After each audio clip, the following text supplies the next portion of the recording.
जब जीव को मनुष्य शरीर में जन्म लेना होता है तो प्रकृति में वर्षा के साथ आता है, प्रकृति में वर्षा के साथ आया, और फसल में मूली, गाजर, गेहूं, अन्न, इनमें वो जीव प्रवेश करता है और उसे माता पिता दोनों पाते हैं। तो सप्तम धातु वीर के रूप में परिणित होता है जीव। वो वीर कण के रूप में माता के उदर में जब प्रवेश करता है तो एक रात्रि में मां का और पिता का दोनों का वो जो वीर मिलता है, उस रज और वीर के मिलने से एक कलल सा बनता है। 5 रात्रि व्यतीत होने के बाद एक बुदबुदा सा बनता है। 10 रात्रि व्यतीत होने के बाद एक बेर की सी आकृति होती है। फिर उसके बाद उसमें धीरे धीरे मांसपेशियां बढ़ने लगती हैं। 1 महीने में उसके सिर निकल आता है, 2 महीने में हाथ पांव अंगों का विभाग होता है, तीसरे महीने में नख, रोम, अस्थि, चर्म, स्त्री पुरुष के चिन्ह प्रकट हो जाते हैं, 4 महीने में मांसादि 7 धातुएं प्रकट हो जाती है, 5वें महीने में चेतना जागृत हो जाती है। जैसे अपने चेतना, ऐसे 5वें महीने में गर्भस्थ शिशु की चेतना जागृत हो गई। जीव है पर चेतना 5 महीने बाद मां के गर्भ में जागृत। अब उसे भूख लगती है, प्यास लगती है, वहां की तापमयी जलन, पीड़ा, छोटे छोटे कीड़ों के द्वारा काटना, 6ठे मास में झिल्ली से लपटा हुआ मां की दाहिनी कोख में कीड़े की तरह वो तड़पता है। उस समय माता को कड़वे और खट्टे पानी की लालसा होती है, जिससे उसके अंगों में जाकर भयंकर जलन होती है। यह है भोग। वो कृमि कीड़े की तरह तड़पता है। मलमूत्र के गड्ढे में बीच में झिल्ली में बंधा हुआ वो जीवात्मा सुकुमार तो होता है, वहां के कीड़े उसे नोचते छोटे छोटे, वो तड़पता है। माता प्रसन्न होती कि जब बच्चा हिलता है, बोले है उसकी दुर्गति हो रही, वहां भयंकर कष्ट पा रहा है। ऐसा क्लेश होता है कि क्षण क्षण में बेहोश होता रहता है। माता के खाए हुए कड़वे, तीखे, गरम, नमकीन, रूखे, खट्टे, यही पदार्थ पाने की इच्छा होती है माता, क्योंकि उसको भोग भोगना है। उसके कोमल शरीर में भयानक पीड़ा होती है जब माता ऐसे पदार्थ खाती है। गर्भाशय की झिल्ली में लिपटा हुआ, आंतों और मलमूत्र से घिरा हुआ सिर, पेट की और पीठ और गर्दन एक कुंडलाकार ऐसे कंकण जैसा, ऐसी आकृति गर्भस्थ शिशु की होती है। पिंजड़े में बंद पक्षी के समान पराधीन, ना तो वो हिल डुल सकता है ना बोल सकता है, बड़ा असमर्थ दुख को भोग रहा है, चेतना पूरी है।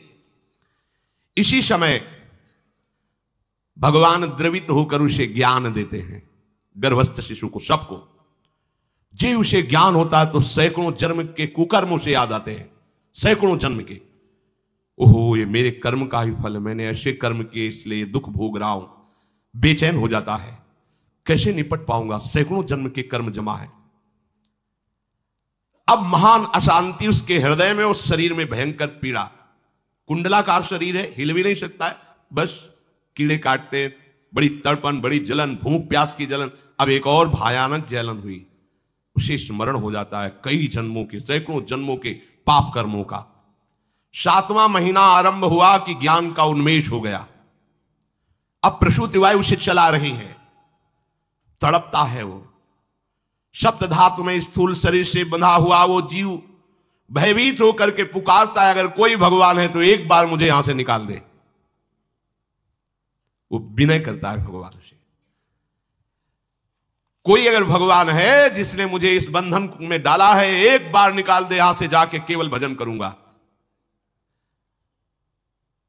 जीव कहता, जंतुरुवाच तस्योपशन्नमवितुम जगदिच्छयात् नाना तनोर्भुवि चलच्चरणारविंदम सोहम ब्रजामि शरणम रकुतो भयम में एने दृशी गतिरदर्श सतोनुरूपा। हे प्रभु, मैं बड़ा अधम हूं। ये ज्ञान भगवान की तरफ से गर्भस्थ शिशु को होता है। देखो, स्वयं वो इतना कष्ट पा रहा है, फिर जब आप गर्भ हत्या करते हैं तो आपका पाप कितना बड़ा होगा, सोचो। सब माताओं से विनय है, संयम से रहो, सावधान रहो। ये हत्या ऐसी नहीं कि तुम्हारे दान पुण्य से क्षमा हो जाएगी। ये जो भ्रूण हत्या है, गर्भ हत्या है, बहुत बड़ा पाप है। आप लोग अज्ञान के कारण इसको ध्यान नहीं देते, इसे खिलवाड़ समझते हो। कितना ज्ञान है। बेटी ही मां है, बेटी ही बहन है, बेटी ही पत्नी बनती है, बेटी ही किसी के जीवन को धारण करने वाली बनती है। और आपने गर्भ में देख लिया बेटी है, तुम स्वयं मां होकर उसका साथ दे रहे हो उसका नष्ट करने के लिए। हमारी तो बात ही समझ में नहीं आती, क्या बुद्धि भ्रष्ट हो गई। अगर पुरुष का इतना महत्व है तो बेटियां ना हो तो तुम्हारी कौन सी गति होगी, सोचो जरा। जीना मुश्किल हो जाएगा तुम्हारा, तुम पुरुष किस काम के रह जाओगे। तुम्हारा अर्धांग काट दिया जाए तो तुम कैसे होगे। ये स्त्री स्वरूप अर्धांग है। जिस घर में एक मां बहन नहीं है, स्त्री स्वरूप नहीं, स्मशान जैसा वो होता है। ध्यान दीजिए, ये बहुत बड़ी गलती है जो अपनी बेटियों की हत्या करते हैं। ये वो पाप है जो अक्षम्य अपराध है। स्त्री हत्या करना शास्त्रों में बहुत बड़ा पाप कहा गया है। फिर वो तो बच्चा है, बिल्कुल नहीं। जिनसे हो गया है, श्रीमद् भागवत का सप्ताह मूल संस्कृत से सुनो और भगवान से प्रायश्चित प्रार्थना करो कि हे नाथ, भूल से गलती हो गई, दूसरा कोई उपाय नहीं। ध्यान से समझ लीजिए, तुम्हारे भ्रूण हत्या गर्भ हत्या के पाप को नष्ट करने में एकमात्र श्रीमद् भागवत समर्थ है, दूसरा कोई नहीं। कोई दान पुण्य तीर्थ स्नान तुम्हें क्षमा नहीं कर पाएगा। यह ऐसा महापाप है। अगर हृदय में जलन करके और मूल संस्कृत के द्वारा पूरी 7 दिन में भागवत श्रवण की जाए नियम से, तो भागवत समर्थ है, इस हत्या के पाप से भी आपको मुक्त कर देगी। जिनके ऐसे हत्या हो गई हो करवा लो, नहीं तो बुद्धि आगे भ्रष्ट करके तुम्हें हरि गुरु से विमुख कर देगा। ये पाप ऐसा नहीं कि तुम्हें 2-4 माला घुमाने से क्षमा हो जाएगा। ये महत अपराध है। सबकी समझ में नहीं आता, समझ जाओ, नहीं तो आप जहां भी हो वहीं से भ्रष्ट कर देगा। यह अपराध नष्ट नहीं होगा, श्रीमद् भागवत की कृपा से नष्ट हो जाएगा। यह हमें बहुत विश्वास है। श्रीमद् भागवत सप्ताह की यह है ही महामहिम। प्रेत योनि को प्राप्त धुंधकारी को सीधे भगवत पार्षद स्वरूप देकर परम पद में आरूढ़ कर दिया। केवल 7 दिन की मूल संस्कृत एक भी श्लोक नहीं छूटना चाहिए। अगर सप्ताहिकी का पारायण हो तो इस भ्रूण हत्या गर्भ हत्या से भी निवृत्ति मिल जाए। अब वो जीव भगवान को पुकारता है, मैं बड़ा नीच अधम हूं। आहा, भगवान आपने जो मुझे गति दिखाई है तो मेरे कर्म के अनुसार ही है, आपका इसमें कोई दोष नहीं। हम लोग जब कष्ट भुगते तो भगवान से कहते हैं हमने तुम्हारा क्या बिगाड़ा। भगवान ने नहीं बिगाड़ा, तू खुद देख क्या बिगाड़ लिया अपना। करो पापाचरण। अब देखो, हमने तो जीवन में कोई पाप नहीं किया और कितने गर्भ हत्या की है, कितनी खिलवाड़ समझे हो।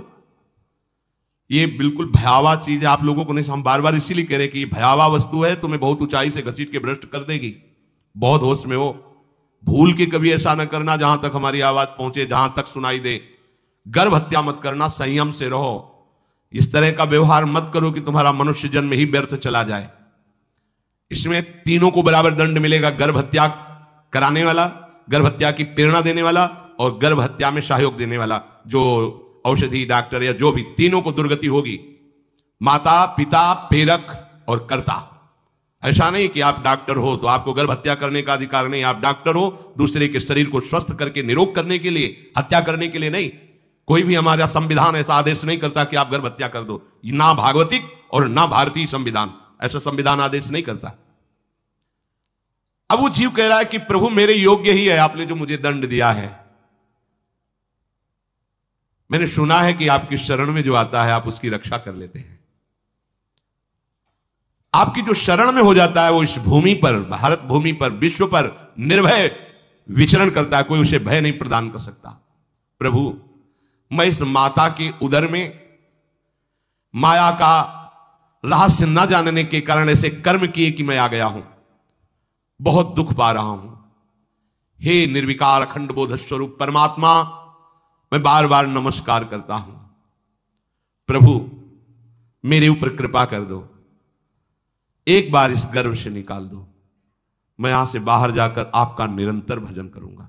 ये वादा करके आए हम प्रभु से। सब प्रभु ने करुणा करके हमें चांस दिया है मनुष्य शरीर। प्रभु मैं बहुत जन्मों से इस समय स्मृति आ रही देख रहा हूं, कर्मों में भटकता रहा आपसे विमुख होकर के। ये जो मुझे अभी ज्ञान हो रहा है केवल आपकी कृपा से तत्कालिक है। तत्कालिक, एक तत्कालिक वैराग्य होता है। जैसे कथा सुनियो मन में आया कि अब तो भजन ही करना है, ये तत्कालिक है, स्थायी नहीं है। इसे स्थायी बनाओ। प्रभु आप अंतर्यामी हो, आप सब कुछ जान रहे हो। तीनों तापों की शांति के लिए भक्तजन आपका भजन करते हैं। मैं देहधारी होकर जीव माता के उदर में मलमूत्र से रुधिर की झिल्ली में फंसा हुआ माता की जठराग्नि के ताप से जल रहा हूं। प्रभु एक एक क्षण में यहां विकल होकर केवल इंतजार कर रहा हूं कि किस समय मुझे यहां से निकाला जाएगा। दीन बंधु, यहां से कब मैं निकलूंगा। स्वामिन, आप बड़े दयालु हो। आप जैसे उदार प्रभु ने मुझ गर्भस्थ शिशु को यह ज्ञान दिया। हे दीन बंधु, आप अपनी कृपा से प्रसन्न हो जाइए। प्रभु, एक बार निकाल दीजिए। मैं ऐसा भजन करूंगा कि दोबारा संसार के दुख में नहीं आऊंगा। कपिल भगवान कहते हैं, हे माता, वो गर्भस्थ बालक शिशु भगवान से प्रार्थना करता है। भगवान का आदेश होता है, तत्काल प्रसव वायु धक्का मारती है।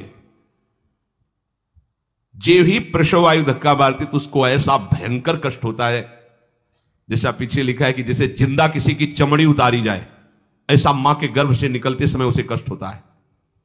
वो अत्यंत कष्ट से व्याकुल होता है। उसी समय उसका वो ज्ञान नष्ट हो जाता है जो भगवान ने दिया था। उस समय उसकी श्वास की गति रुक जाती, जैसे किसी का गला दबा दिया जाए तो कैसा लगेगा। ऐसे ही पूरी की पूरी भागवती की स्मृति नष्ट हो गई।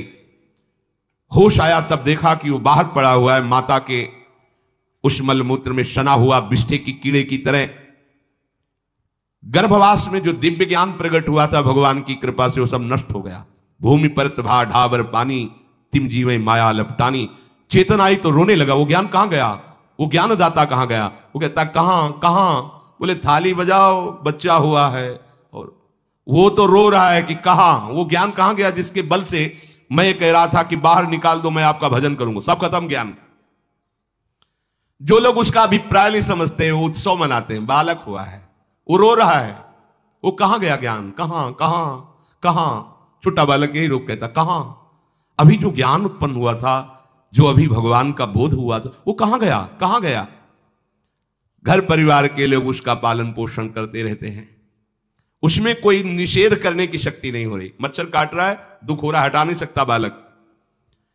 उस जीव को शिशु अवस्था में जब कपड़ों पे लिपेट कर इसे लिटाया जाता है तो इतना कोमल त्वचा होती कि कपड़े भी उसको, जैसे खुजलाहट है, पीड़ा है या जलन है, बिल्कुल कोमल त्वचा होती।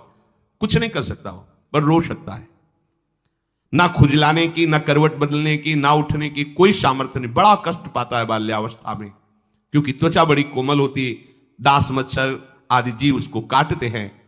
गर्भावस्था का कोई ज्ञान नहीं रहा, सिर्फ रोना ही रोना रह रहा। इस प्रकार उसकी बाल्यावस्था कटी। कौमार अवस्था आई, पौगंड अवस्था, इनमें वो खिलवाड़ में फंस गया। जैसे जैसे बड़ा होता जाता, चेतना, गुनगुना, ये कार, ये प्लास्टिक के ऐसे उनमें मगन है। देखो ना छोटे बच्चों को, अज्ञानवश इसकी ये अवस्था कट गई। बड़े भाग्यशाली ऐसे भी बच्चे हैं जो तुतला के बोलते हैं, उनकी मैया कहती राधा बोलो, राधा। देखो ये सौभाग्य। प्रणाम है उन माताओं को जो अपने बच्चों को भगवान नाम बुलाती हैं कि आप बोलो, श्री हरिवंश बोलो, राधे राधे बोलो। धीरे धीरे उसकी युवावस्था पहुंची। इस समय उसके अंदर एक भूत सवार होता है। जवानी का भूत है, ये सबके सवार होता है। अगर मंत्र चल रहा है तो भूत नहीं चढ़ेगा, नाम चल रहा है तो भूत नहीं चढ़ेगा, नहीं तो भूत चढ़ जाता है। ये कुछ भी करवा सकता है भूत। भूत ही तो है ना। वैसे ही पंचभूत लिपट गए, ऊपर से जवानी का और भूत सवार हुआ तो जौवन ज्वर के ही नहीं बलकावा। जवानी में कोई भी ऐसा अपराध नहीं जो हो ना जाए। बड़ा भयानक इसमें स्वरूप होता है। इसमें केवल भोग, केवल भोग, एक ही दृष्टि रहती है, भोग भोगना। अज्ञानवश जब भोगों की प्राप्ति में बाधा पड़ती तो भयंकर वो क्रोध करता है, शोकाकुल होकर हिंसा कर बैठता है। जैसी घटनाएं सुनने को मिलती हैं, राक्षसी घटनाएं, ये भूत है जवानी का। जहां कामना में बाधा पहुंची, क्रोध, क्रोध में वो समझ नहीं पाता कि मेरे जैसा ही प्रिय शरीर उसका है जो मैं वर्ताव कर रहा हूं। सदेहेन मानेन वर्धमानेन मन्युना करोति विग्रहम कामी कामेष्वंताय चात्मनः। जैसे जैसे देह बढ़ता जाता है, पुष्ट होता जाता है, वैसे वैसे भोग वासना और अभिमान बढ़ता जाता है। वो काम परवश होकर अपना नाश करना शुरू कर देता है। यौवन वो फिर खोटी बुद्धि वाला वैसे ही पाप करने लगता है जिन पापों के कारण उसकी दुर्गति हुई थी नरक आदि की, और मां के गर्भ में आया था। देहाभिमान वश निरंतर मैं करूंगा, मैंने भोगा, मैं वो भोगूंगा। उसे ये ज्ञान नहीं रहता कि मैं वादा करके आया हूं कि भजन करूंगा और इस संसार से मुक्त हो जाऊंगा, भूल गया। इसी शरीर से उसको फिर भयंकर कष्ट भोगने पड़ेंगे। इसी का नाम संसार चक्र है। अगर कहीं उसे सत्संग मिल जाए, सन्मार्ग में चल दे, तो माया भेजती है दो प्रकार के लोग उनको भ्रष्ट करने के लिए। एक जिह्वा रसेंद्री को और एक उपस्थेंद्री जनेंद्री के भोगों का समागम भेजती है। फ्री भोगो, ध्यान रखना, शास्त्र है, सत्य एक एक अक्षर है। जब किसी को सत्संग मिल जाता है तो सत्संग का प्रभाव होता है भगवत मार्ग में रुचि पैदा करना, प्रभु अच्छे लगना, प्रभु का नाम जप करना, सत्य मार्ग में चलना। जब तुम सतमार्ग में चलोगे तो दो प्रकार के लोग भेजे जाएंगे, बढ़िया हलवा, बढ़िया खीर, रबड़ी, लो प्रभु पाओ आरोगो, रसेंद्री और फिर जनेंद्री, फ्री, कोई परेशानी नहीं, भोगिए आप। फिर वो ऐसे विषयी पुरुषों का संग करके वैसे ही पहले की तरह फिर पाप करने लगता है। बहुत होश में, बहुत होश में। इनको ऐसे लोगों का संग कराया जाता है जिससे सत्य, शौच, पवित्रता, दया, संयम, लज्जा, क्षमा, यश, मन इंद्री का संयम, ये सब सद्गुण नष्ट हो जाएं, ऐसे लोगों का संग कराया जाता है। ऐसे लोग बहुत हैं, वो आपको पैसा खर्चा करके वो आपको भोग दिलाएंगे, भोगो भैया, आप इनके लिए नहीं भगवत मार्ग में आए हो, आप प्रभु की प्राप्ति के लिए आए हो, बचो, सावधान हो। ये देखो शास्त्र कह रहा है रसेंद्री और जनेंद्री दो की सुविधा देने वाले लोग मिल जाएंगे। अत्यंत सोचनीय, मूढ़, देहात्मदर्शी ऐसे असत पुरुषों का संग करके भ्रष्ट हो जाता है। अच्छा, वो आग लगा दिए, वो चल दिए, फिर नहीं देंगे। कुछ लोग ऐसे होते हैं कि 10 दिन अपने पैसे से आपको नशा करवाएंगे, फिर इसके बाद तुम्हें उनके पैरों में गिरना पड़ेगा, फिर मांगने से भी नहीं देंगे, पहले फ्री देंगे। आदत बिगड़ गई। ऐसे लोग मिलेंगे, मुस्कुराएंगे, हंसेंगे, आपको गले लगाएंगे, आपको लगेगा जीवन का सार मिल गया, फिर इसके बाद जूते चलाएंगे, गली में नहीं देखने देंगे। अब तुम्हारी वृत्ति बिगड़ गई, तुम उधर ही ताको, होश में, होश में। इस जीव को किसी और के संग से ऐसा बंधन, ऐसा मोह नहीं होता जैसा कामिनियों के संग से होता है। भगवान कपिल देव जी कह रहे हैं, न तथा से भवेन मोहो बंधश्चान्य प्रसंगतः योषित संज्ञात यथा पुरुषो यथा तत्संग संगता। कामी पुरुषों का, कामिनियों का संग जैसा परमार्थ भ्रष्ट करता है वैसा और किसी से नहीं हो सकता। इसलिए तुम इतना अपने को मत साधक समझ लो कि हमारा कौन बिगाड़ सकता है। उदाहरण में दे रहे हैं, प्रजापति स्वाम दुहितरम दृष्ट्वा तद्रूप दर्शितः रोहित भूताम शोनवधा वृक्ष रूपी हतत्रपहा। स्वयं प्रजापति भगवान ब्रह्मा जी ने अपनी पुत्री को जब देखा, प्रसंग आता है, सरस्वती जी, बहुत सुंदर सरस्वती जी है, तो अपने को संभाल न सके। उनके रूप, लावण्य और यौवन के स्वरूप को देखकर भगवान ब्रह्मा जी आकर्षित हो गए। इसलिए दूसरों की तो बात ही क्या है, हम सब ब्रह्मा के ही बनाए हुए हैं, वो आकर्षित हो गए। इसलिए बलम में पश्चिमाया स्त्री मैया जैनो दिशाम या करोति पदाक्रांतान भूर्विजंभेण केवलम। हे माता, मेरी माया का बल देखो, जो अपने पैरों से विश्व को कुचल सकते हैं, ऐसे दिग्विजयों को अपने पैरों के नीचे कुचल दे, वो मेरी माया है। देखो, बलम में पश्चिमाया स्त्री मैया जैनो दिशाम, जो 10 दिशाओं पर विजय प्राप्त कर सकते हैं, उनको भी घुटने टिकवा दे, ये मेरी माया है। संगम न कुर्यात् प्रमदा सुजातु योगस्य पारम परमारुरुक्षु मत्सेवया प्रतिलब्धात्मलाभो वदन्ति या निरय द्वारमस्य। श्री भगवान कह रहे हैं, अहो मेरी इस माया का बल देखो।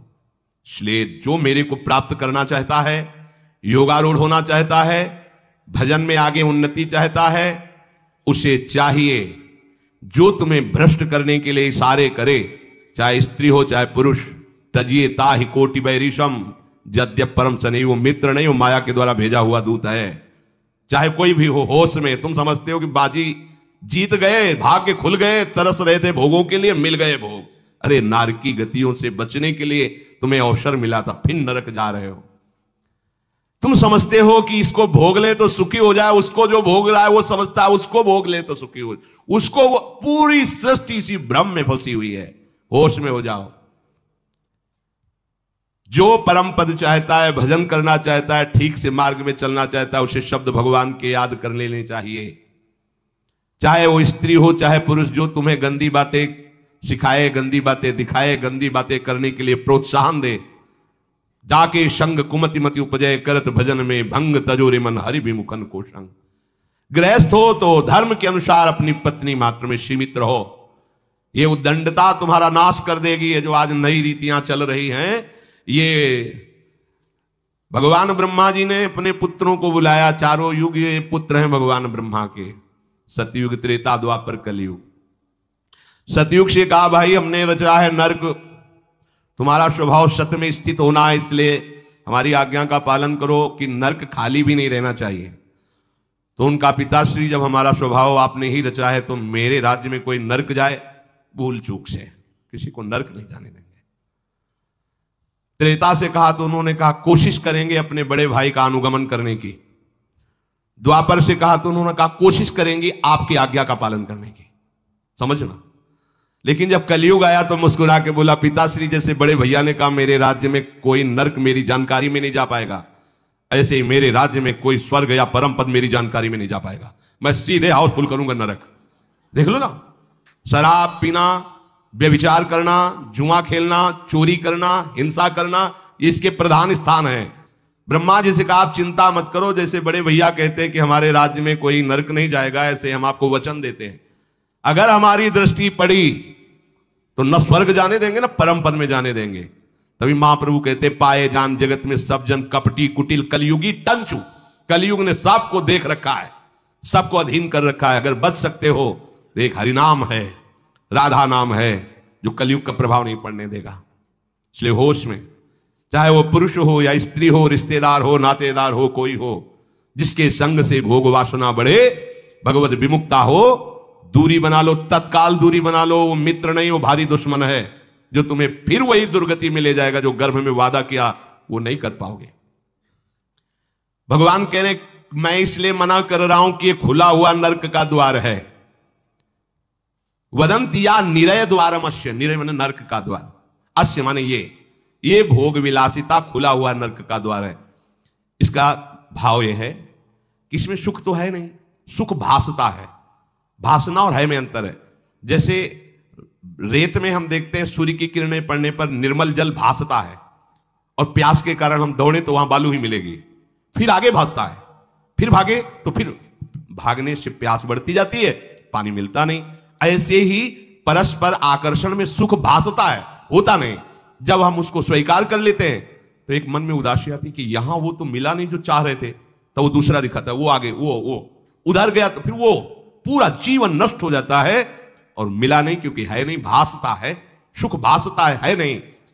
प्रभु में सुख भासता नहीं, प्रभु में सुख है, भासता नहीं है।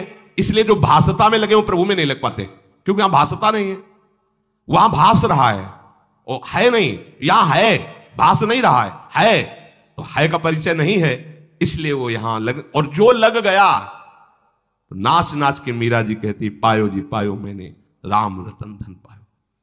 पति है। प्रथम रात्रि में मीरा जी ने राणा साहब से कहा कि आप हमारी बात शायद समझ सकते हो, आप हमें स्पर्श मत करना, मैंने सुहाग गिरधर के नाम का भरा है, मैं तुम्हारी पत्नी नहीं हूं। लोक व्यवहार के कारण तुम पति रूप में आए हो, तो मैं चाहती हूं कि तुम मेरा सहयोग करो। मैं एक पतिव्रता हूं गिरधर की, मेरे तो गिरधर गोपाल बैठे थे एक ही सैया में, उतर के चरणों में बैठ गए। मीरा जी के चरण पकड़े के अहो भाग्य, मुझे ऐसे सौभाग्य मिला कि आपका पति होने का। एकांत में आप हमारी गुरु होंगी और समाज में आप पत्नी का स्वांग करेंगी, जिससे आपको विक्षेप नहीं पड़े। आजीवन निर्वाह किया, एकांत में गुरुवत मीरा जी के प्रति व्यवहार करते राणा साहब, और व्यवहार में मीरा जी पत्नी जैसा व्यवहार में बाहर और अंतर में ऐसी सदगति हुई राणा की जो बड़े बड़े योगियों को दुर्लभ है। वो मीरा जी जीवन में कभी भी किसी भोग को स्वीकार नहीं किया। गिरधर के रंग राची, सब भोग चरणों में लुट रहे थे। सोचिए, राज परिवार में ब्याही गई, क्या था, किसी भी सुख की आकांक्षा नहीं। यह है रंग श्री हरि का, है नहीं ना उनमें सुख। जो है सुख वो मिल गया तो फिर भासने की तरफ क्यों बढ़ेगा। इसलिए ये जो मेरी माया है, ये मित्र बनकर पहले सेवा के बहाने से धीरे धीरे पास आती है का शब्द माया के लिए है। वो किसी भी रूप में होगी, माया का कोई रूप नहीं आज तक वर्णन किया गया, कोई भी रूप हो, वस्तु, व्यक्ति।